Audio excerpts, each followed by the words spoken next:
어떤 한 분의 사례를 좀 말씀드리고자 합니다. 혈당 조절이 굉장히 잘 되시던 분이었어요. 당활색소가 6.5% 미만으로 최근 1년간 잘 관리가 되다가 이제 3개월 후에 오셨는데 7.5%, 그 다음에 3개월 후에 오셨는데 이제 8.5%, 이렇게 이제 오실 때마다 이제 1%씩 계속 혈당이 나빠지는 거죠. 그런 원인들이나 사유를 논의를 해봤더니 이분은 어떤 히스토리를 갖고 있냐면 직장 생활을 규칙적으로 다니다가 이제 퇴직을 하게 되신 거죠. 퇴직을 하게 되니까 일찍 일어날 필요가 없죠. 그러니까 늦잠을 자게 됐고요. 그러니까 이제 아침 식사 시간이 굉장히 늦어지게 되죠. 그리고 특별한 일이 없으니까 신체 활동이 떨어지게 되는 거죠. 그리고 이제 저녁 때 돼서 누구를 만나서 술자리가 있거나 아니면 술자리 없더라도 밤에 이런저런 간식과 이제 음주를 이제 혼자 하게 되고 또 이제 TV를 오래 보다가 밤늦게 이제 주무시게 되고 이런 생활이 굉장히 반복이 됐던 거죠.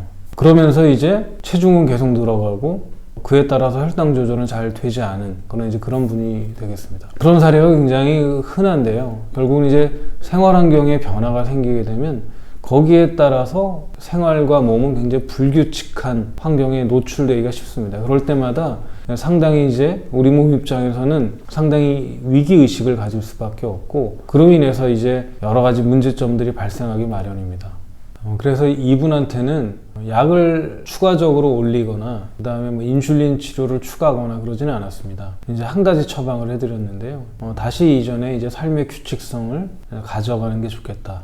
우리가 이제 적정 시간에 일어나고 그 다음에 식사 시간을 딱 맞춰서 식사를 하고 주무시는 시간을 정해서 주무셔라. 삶의 규칙성을 정돈해서 지내도록 이제 권고를 드렸고요. 이제 그분이 다시 이제 3개월 후에 뵀을 때는 다시 이제 이전 혈당으로 이제 돌아와 있는 걸 이제 확인할 수가 있었습니다. 이제 우리가 이제 이런 생각을 많이 하죠.